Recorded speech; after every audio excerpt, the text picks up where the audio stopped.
Hello，大家好，我係阿 Key 啦，今日同大家嚟到呢度屯門嘅龍門睇一個大平台嘅兩房特色單位，一齊入屋睇下先。好啦，入翻嚟單位呢度啦，咁我哋先睇下個單位裏邊嘅內部先。咁啊，飯廳啦喺呢邊，係啦，梳化廳都得嘅，做電視廳我覺得呢邊擺會靚仔啲。咁啊，玻璃後面係個電掣位嚟嘅。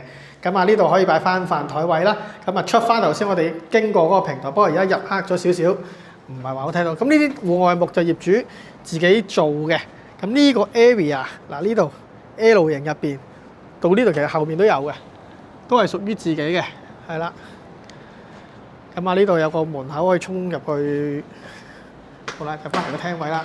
咁啊，龍門嘅單位最好有樣嘢咧，就有咩咧？有緊廚房，係啦。頭先嗰度另外個位置就喺呢邊啦，出翻出去都係呢度，都係自己嘅業主嘅，係啦。咁啊，有個三門雪櫃呢度啦。咁啊，兩邊嘅房型，咁啊，洗手間係生窗嘅廁所，係啦，細房呢啲2米幾房嚟嘅，咁啊，仲有窗台添，窗台可以放床嘅。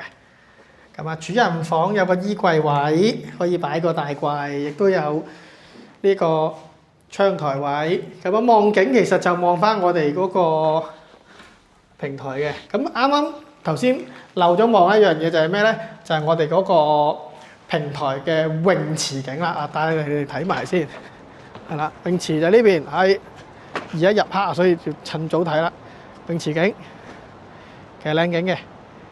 咁老實講，如果要咁計啦，龍門咧以2房為計咧，其實就唔多單位有呢啲景觀嘅，因為點解咧？1座、2座、3座，我哋而家係5座，1、2、3座嗰啲2房全部都係向北嘅，向北先有泳池景，向南嘅泳池景冇乜嘅。咁呢個單位正啊，所以有興趣嘅客戶歡迎帶你嚟揾我傑仔，帶你嚟睇下先。